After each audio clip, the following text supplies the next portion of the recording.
Good morning, my dear students. Class 7 Science, Chapter 5 Soil.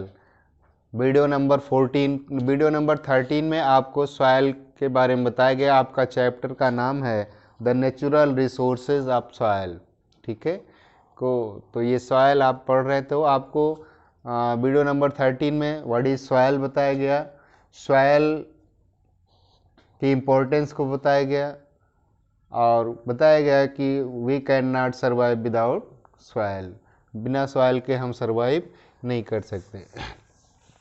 कुछ बच्चों का कमेंट्स आया सर कि आप ऐसे पढ़ा देते हैं और इसका बुक का जो है वो मीनिंग्स नहीं आती है। ठीक है, इसलिए हम बुक को भी आप देखते रहेंगे तो संभव होते बुक ले करके फिर वीडियो को देखिएगा तो सब समझ में आ जाएगा। ठीक है, तो आज आपको पढ़ना था सॉइल प्रोफाइल तक आपको पढ़ा दिया गया था।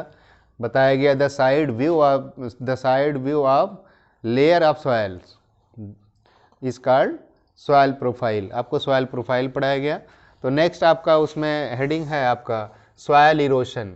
आप देखेंगे सॉइल इरोशन क्या है। इरोशन क्या होता है? सॉइल झरण, सॉइल का धीरे धीरे कट के बह जाना, कट के वहाँ से हट जाना।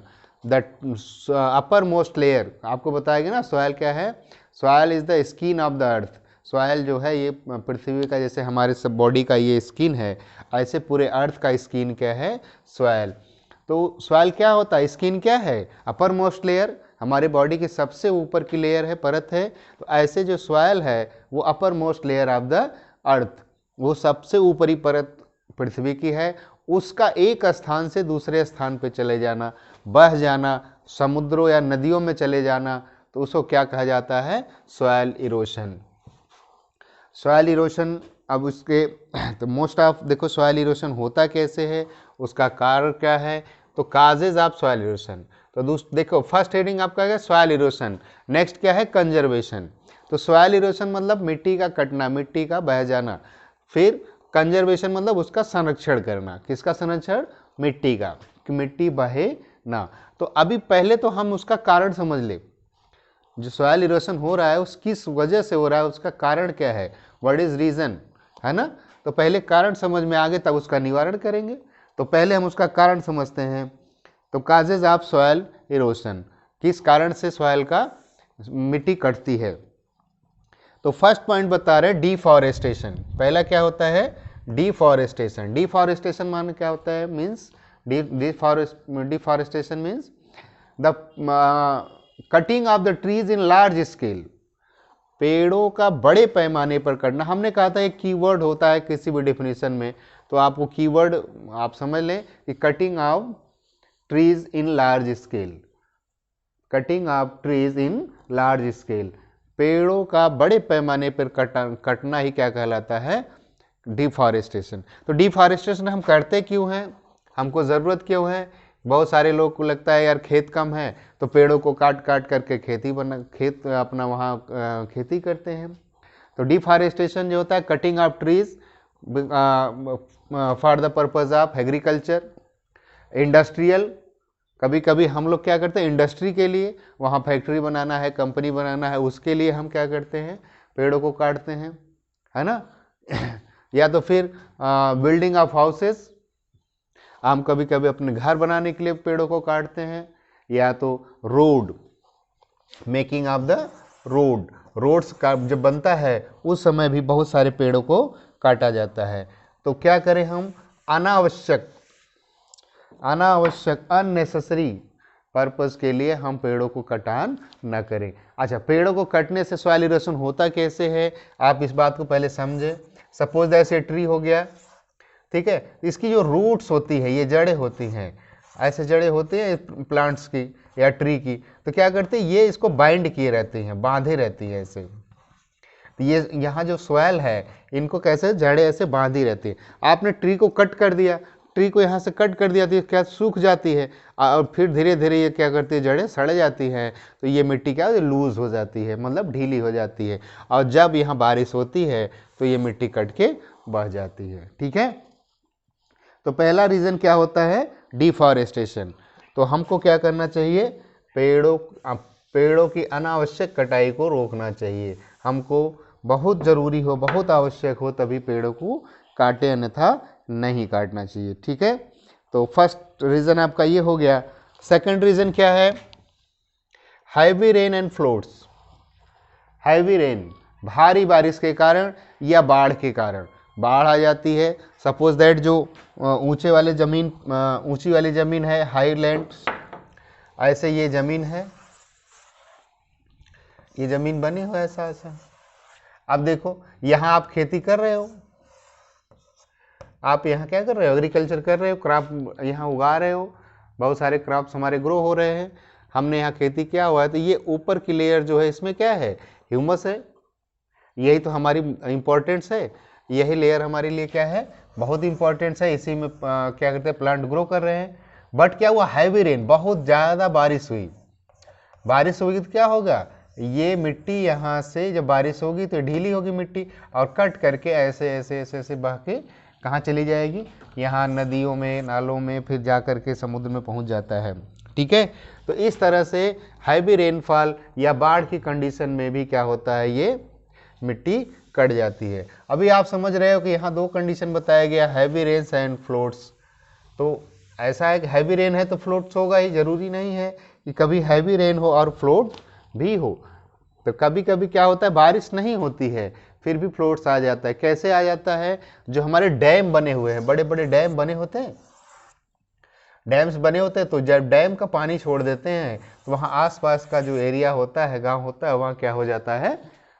फ्लोड्स जैसी कंडीशन आ जाती है, बाढ़ जैसी कंडीशन आ जाती है। उस कंडीशन में भी क्या होता है? सॉइल इरोशन हो जाता है। ठीक है, इरोशन का मतलब समझ रहे हैं ना? एक एक्टिविटी है, बुक में देख लेना। एक्टिविटी क्या है? आपको आप दो जगहों पर मिट्टी ऐसा इकट्ठा कर देना, ऐसे मिट्टी इकट्ठा कर देना। ऐसा मिट्टी आपने इकट्ठा कर दिया, इस मिट्टी को ऐसे आप छोड़ दीजिए इसके ऊपर, और इस पे क्या करिए? कुछ घास रख दीजिए, ग्रासेस, ग्रासों को इस मिट्टी के ऊपर ऐसे रख दीजिए। आप heap of the soil and put on the grasses and second heaps are barren। इसको क्या करिए? आप खुला रखिए। आप क्या करेंगे? इन पे पानी डालिए। आप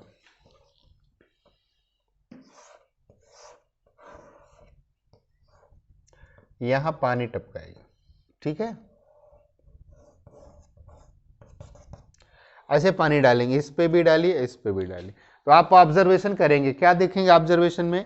जिस पे आपने ग्रोसेस रखा था इसकी मिट्टी कटती नहीं या बहुत कम कटती है, बट ये जो बैरन है, खुली है, इस पे क्या करती है? ये मिट्टी कट कट के बहती रहती है।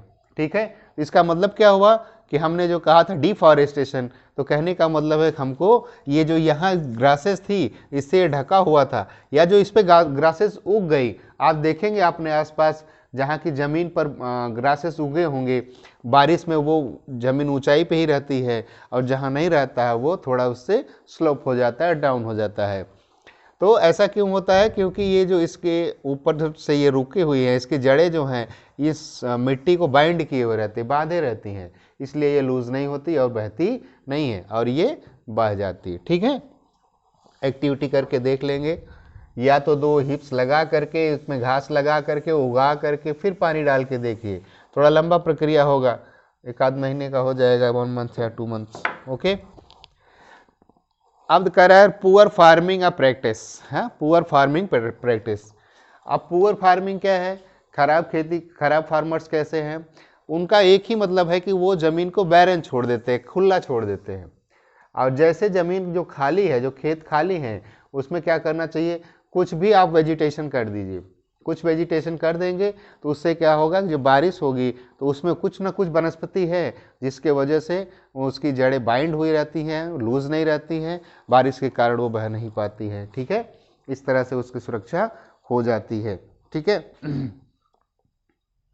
तो कभी कभी हमको क्या करना चाहिए कि जैसे ज़मीन को हमने क्या किया? जुताई कर दिया। पुअर फार्मिंग प्रैक्टिस देखिए, उसका एक और रीज़न है, ये खेत है, फील्ड्स है, फील्ड में हमने जुताई किया, जुताई करके हमने इसमें पाटा नहीं लगाया, लेवलिंग नहीं किया, तो क्या होगा? जब बारिश होगी तो ये मिट्टी कट के बह जाएगी। तो क्या करें? जब भी जुताई करें और उसमें कुछ बोना है, कुछ करना है, तो उसको क्या करें? हम लेवलिंग कर दें, पाटा लगा दें, पाटा लगा लेवलिंग कर देंगे तो जब भी बारिश होगी तो मिट्टी का कटान कम होगा। ठीक है। और पुअर फार्मिंग का एक दूसरा और भी रीज़न है। पुअर फार्मिंग कहते हैं कि जैसे ये आपका फील्ड्स है, ये फील्ड्स है, इसका जो इक्विपमेंट है, मतलब ये जो इसमें आपने मेड़बंदी किया हुआ है, इस मेड़बंदी को देखते रहना चाहिए कि कहीं से कटा तो नहीं है या कहीं कमजोर तो नहीं है। तो इसको क्या करें, हम मेंटेन करते रहें। इसको नहीं मेंटेन करेंगे तो जब बारिश होगी तो क्या होगा, मेड़बंदी नहीं होगी, कटी है तो यहाँ से कट जाएगा और ये यहाँ का जो आपका अपर मोस्ट लेयर है जिसमें ह्यूमस है, जो इम्पोर्टेंट मिट्टी है हमारे लिए, वो कट करके क्या कहती होती है, बहती जाती है। ठीक है। तो ये पुअर फार्मिंग प्रैक्टिस है। तो पुअर फार्मिंग प्रैक्टिस की वजह से भी सॉइल इरोशन होता है। ठीक।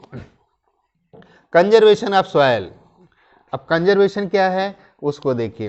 पहले तो आपको बताया गया इरोशन, तो जो इरोशन जिसके कारण होता है उसकी सुरक्षा करना ये क्या कहलाता है, कंजर्वेशन। कंजर्वेशन में संरक्षण करना। तो सॉइल का संरक्षण करना कैसे है, सबसे पहले देखो तो कह रहा है use of trace farming, use of trace farming, use of trace farming. तो ट्रेस फार्मिंग क्या है, ट्रेस फार्मिंग मेनली वहाँ किया जाता है जो हिली एरियाज हैं या जहाँ अपलैंड है, अपलैंड या हिली एरियाज है। जैसे ये आपका सपोज दैट ऐसा ये है, ये यहाँ सी लेवल है ये। अब यहाँ आपको यहाँ आप जो है फार्मिंग कर रहे हैं, यहाँ आप कल्चर कर रहे हैं, क्रॉप उगा रहे हैं। अब यहाँ से जब बारिश होगी तो खटक क्या होता है कि ये पानी कट के बह जाता है। तो इसमें क्या करते हैं, ट्रेस फार्मिंग। ट्रेस फार्मिंग ऐसे ऐसे हम खेत बना देते हैं। ठीक है। तो ये ट्रेस फार्मिंग हो गया। ट्रेस फार्मिंग में क्या करते हैं कि सीढ़ीदार खेत, जैसे सीढ़ी आप जानते हो ना, जैसे जो सीढ़ी पक्की बनती हो, ऐसा लैडर नहीं, स्टीयर। लैडर आप समझते हो ना, यू नो, लैडर मीन्स जैसे जो बांस की सीढ़ी बनती है, बट स्टीयर, स्टेयर मीन्स जो ऐसे घर में स्टेप वाली सीढ़ी बनी है आपको। तो जो स्टेप वाली बनती है ऐसे हम इसको खेतों को बना लेते, पहले ये इससे ऊंचाई पे, ये इससे ऊंचाई पे, ऐसे ऐसे करके हम बनाते हैं। अब क्या होगा, जब यहाँ रेनफॉल होगा, बारिश होगी, तो मिट्टी यहाँ से एक ऐसा स्लोप करके कट के नहीं जाएगी। ये यहाँ से थोड़ा बहुत कटेगी तो इस पर रुक जाएगी, इससे थोड़ा कटेगी तो इस पर रुक जाएगी। तो क्या होगा, स्लो रहेगा पानी, जो यहाँ वाटर गिरेगा, इस वाटर का फ्लो जो होगा वो कैसा हो जाएगा, स्लो हो जाएगा। जब वाटर का फ्लो स्लो हो जाएगा तो ये इरोशन भी स्लो होगा। ओके। तो फर्स्ट आपका क्या था, ट्रेस फार्मिंग। बट ये कहाँ होगा, ट्रेस फार्मिंग हिली एरियाज या हाई लैंड पर होता है। हाई लैंड मतलब जो सामान्य ये लेयर से उठ के जमीन हो, उठी हुई जमीनों पर। ओके। अब सेकेंड आता है कंटूर प्लाविंग। कंटूर प्लाविंग भी क्या है, कंटूर प्लाविंग वहाँ होता है जो ऐसा लैंड हो कि बहुत बड़ा भाग हो, बहुत लार्ज एरिया हो और वो उठा हुआ हो, वहाँ कंटूर प्लाविंग किया जाता है। इसको देखो, जैसे बहुत बड़ा एरिया है, ऐसे बहुत बड़े एरिया है और वहाँ भी क्या हो रहा है कि सॉइल इरोशन हो रहा है। तो हम क्या करते हैं, ऐसे ऐसे खेती करते हैं, ऐसा स्ट्रिपिंग नहीं।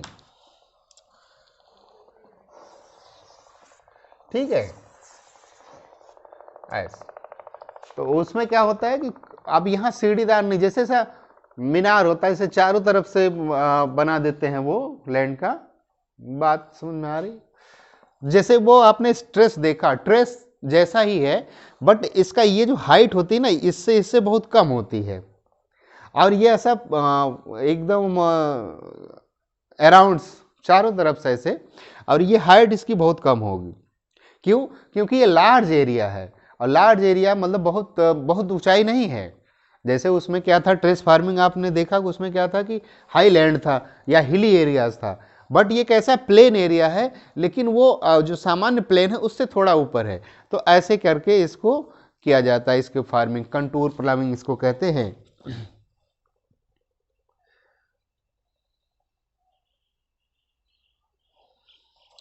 तो इसमें भी एक ही बात है कि आपको क्या करना है, जो स्पीड है उसकी, किसकी, वाटर फ्लो की। वाटर फ्लो की स्पीड को आप स्लो कर देंगे तो सॉइल इरोशन स्लो होगा। ओके, नेक्स्ट आपका है स्ट्रिप फार्मिंग। ये देखो इस तरह की फार्मिंग का बड़ा ये है, तो ये प्लेन में होता है। स्ट्रिप फार्मिंग कहाँ करेंगे? प्लेन एरिया में। प्लेन एरिया में स्ट्रिप फार्मिंग कैसे होगी इसको आप देख लें। जैसे आपका ये फील्ड है, खेत है, बहुत बड़ा बड़ा फार्म हाउस वगैरह जैसे रहते हैं, वहाँ ये खेत है, तो इसमें स्ट्रिप फार्मिंग करेंगे क्या? पहले इसको बना लेते हैं, देखें।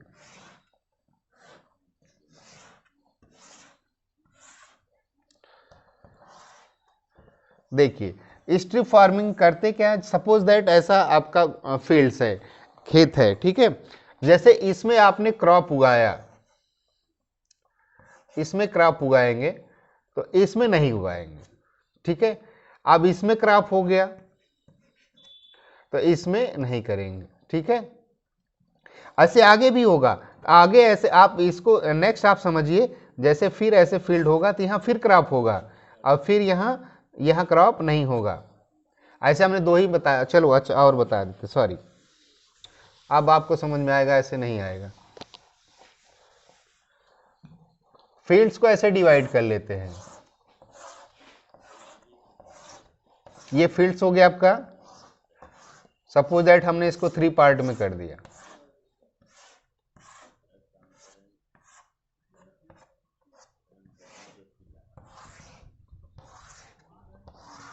ठीक है। जैसे ये हो गया, एक ये हो गया, दूसरा ये हो गया, ये हो गया, यहाँ है, यहाँ है, यहाँ, ऐसे हम इसको डिवाइड कर देंगे, पूरे फील्ड्स को ऐसे डिवाइड कर देंगे। बड़ा बड़ा होता है बहुत, इसको आप ऐसा मत समझिएगा छोटा, ऐसा जैसे खेती होती है, बड़े बड़े खेत हैं वहाँ पर, जिसको फार्म हाउस, जैसे अब इसमें क्रॉप हमने उगाया, इसमें नहीं उगाएंगे, फिर इसमें क्रॉप कर देंगे, ठीक है। या इसमें दूसरा क्रॉप लेंगे तो ये बाद में इसको जुताई कर देंगे, इसमें क्रॉप ले लेंगे, फिर इसको छोड़ दिया हमने, यहाँ क्रॉप कर लिया, फिर यहाँ इसको बैरन कर दिया, यहाँ क्रॉप ले लिया, यहाँ बैरन किया, इसमें क्रॉप ले लिया, समझ रहे हो आप। यहाँ क्रॉप नहीं लिया, यहाँ क्रॉप ले लिया, यहाँ नहीं है, यहाँ क्रॉप है, यहाँ नहीं है, यहाँ फिर क्रॉप है। ऐसा नहीं कि अब आप कहोगे सर कह रहे हैं यार इससे पूरा खेत छूट जाएगा, ऐसा नहीं है। अब इसमें दूसरी क्रॉप ले लेंगे, अभी इसमें प्रिपरेशन करेंगे, दूसरी क्रॉप बोलेंगे, इसको तब तक हम कल्टीवेट कर लेंगे। तो अब इसमें होगा क्या, जब भी अब आप समझिए रेनफॉल हुआ, तो रेनफॉल हुआ, सपोज दैट यहाँ क्रॉप है, यहाँ क्रॉप नहीं है, तो यहाँ की जो मिट्टी कटेगी तो ये क्या करेगी, इसमें क्रॉप है तो इसको क्रॉस करके नहीं जा पाएगी।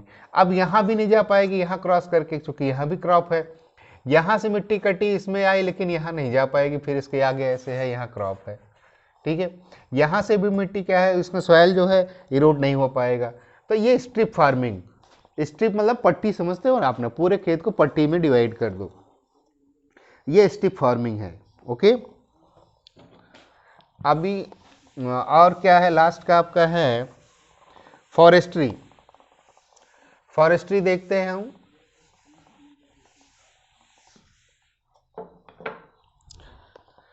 फॉरेस्ट्री मतलब होता है planting of trees more and more, हमको अत्यधिक ज़्यादा से ज़्यादा पेड़ों को लगाना चाहिए, और ज़मीन को बैरन या ज़मीन को खाली नहीं छोड़ना चाहिए, ज़्यादा से ज़्यादा क्या करें, हम प्लांट को उगाएं, और संभव हो तो आपका जो फील्ड हो उस पे इनके चारों तरफ ऐसे आप प्लांट्स ट्रीज लगा सकते हैं।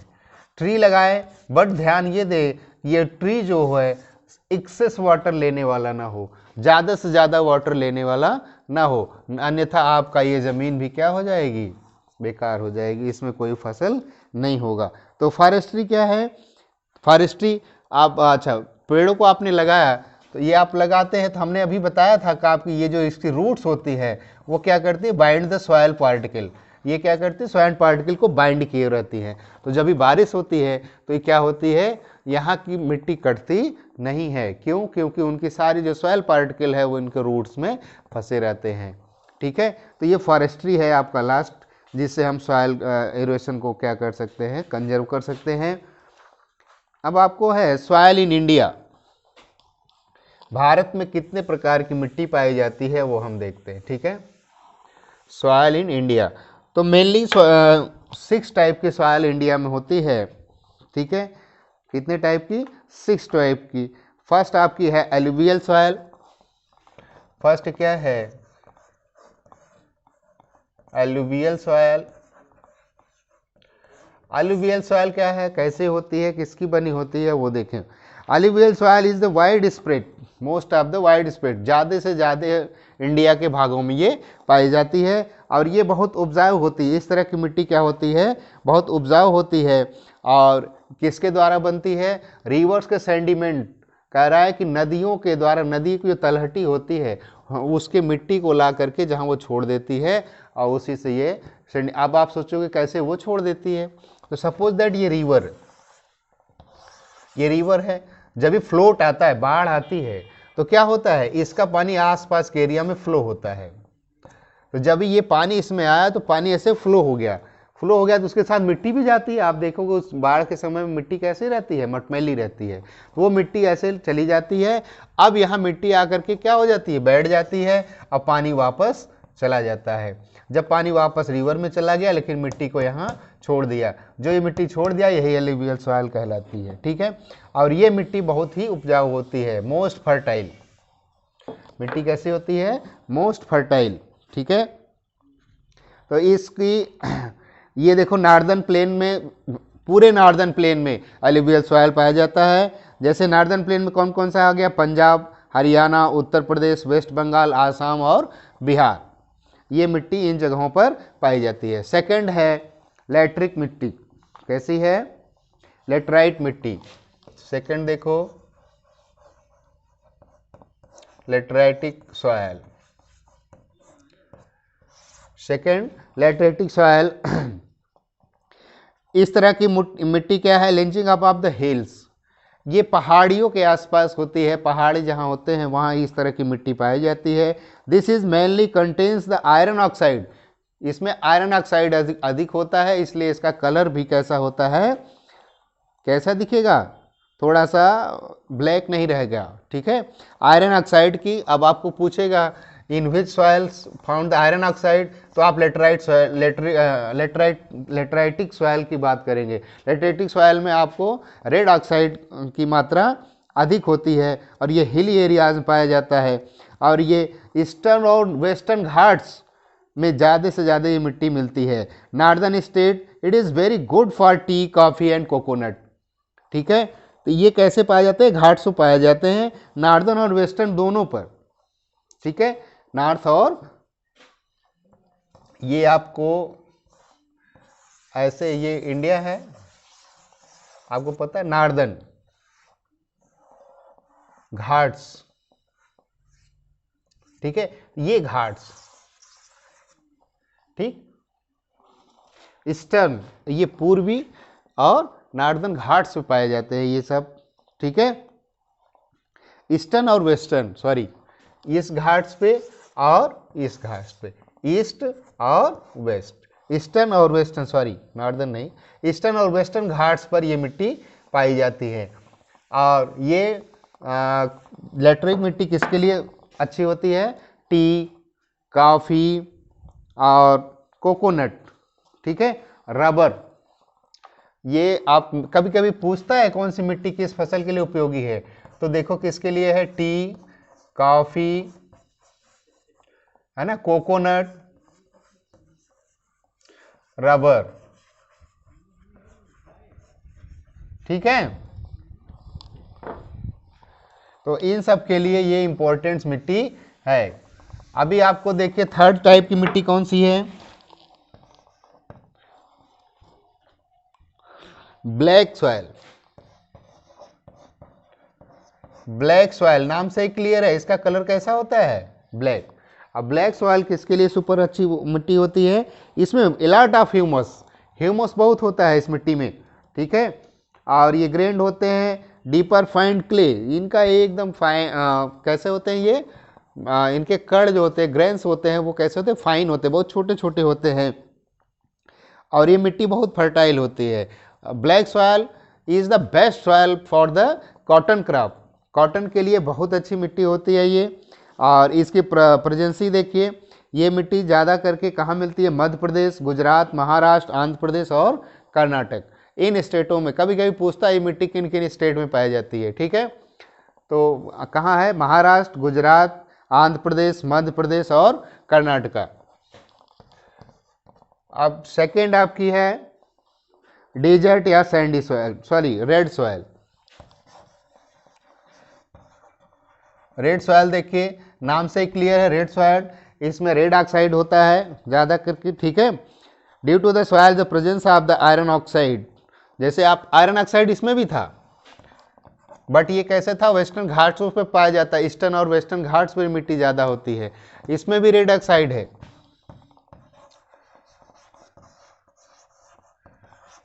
और इसमें भी रेड ऑक्साइड की अधिकता है, नहीं सॉरी, इसमें आयरन ऑक्साइड था, oh sorry sorry sorry sorry, lateritic soil में क्या था,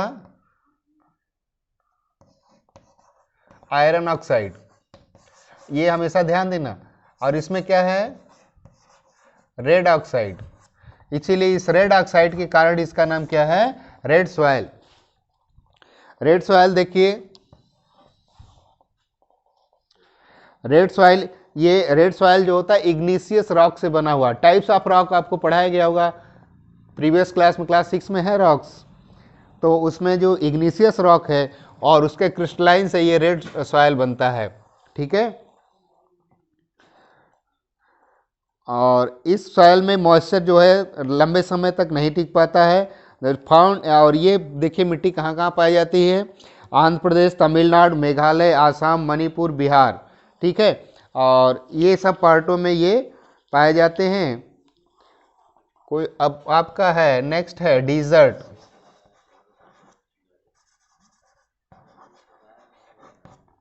dessert soil,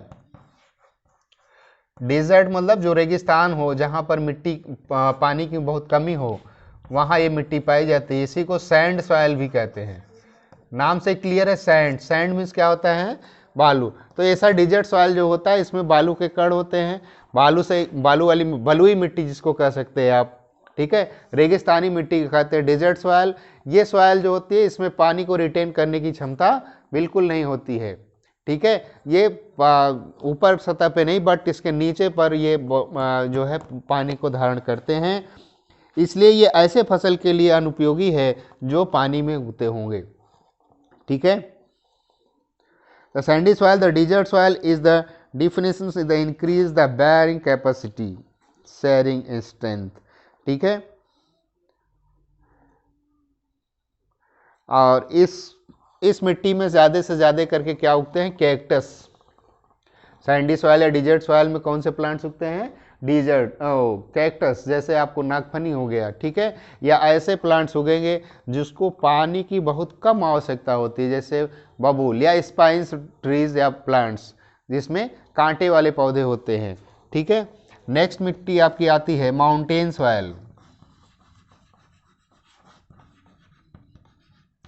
mountain soil clear है नाम से, माउंटेन मीन्स पर्वत। तो पहाड़ी एरियो में जो ये सॉयल होते हैं, जो पहाड़ होते हैं, तो उसमें से जो पत्थर टूटते हैं तो धीरे धीरे धीरे घिस कर नीचे आते हैं, तो उनसे मिट्टी बनती है, उसे माउंटेन सॉयल कहते हैं। ये हिमालयन रीजन में होता है, इसमें ह्यूमस और कलर इसका कैसा, ब्राउन होता है, ठीक है। They are the sandy with the gravels and porous, इसमें कैसे होते हैं, कंकड़ होते हैं, उसमें छिद्रयुक्त होते हैं, इसलिए इसमें भी वाटर को रिटेन करने की क्षमता नहीं होती है, ठीक है। अब ये हो गया सॉइल्स फाउंड इन इंडिया। तो इंडिया में ये 6 टाइप के आपको सॉयल हैं, alluvial soil, lateritic soil, black soil, red soil, desert soil और माउंटेन सॉयल। और इसकी प्रेजेंसेंसी, इसमें कौन से क्रॉप्स उगते हैं, किस एरिया में होता है, ये आप देख लेंगे, ठीक है।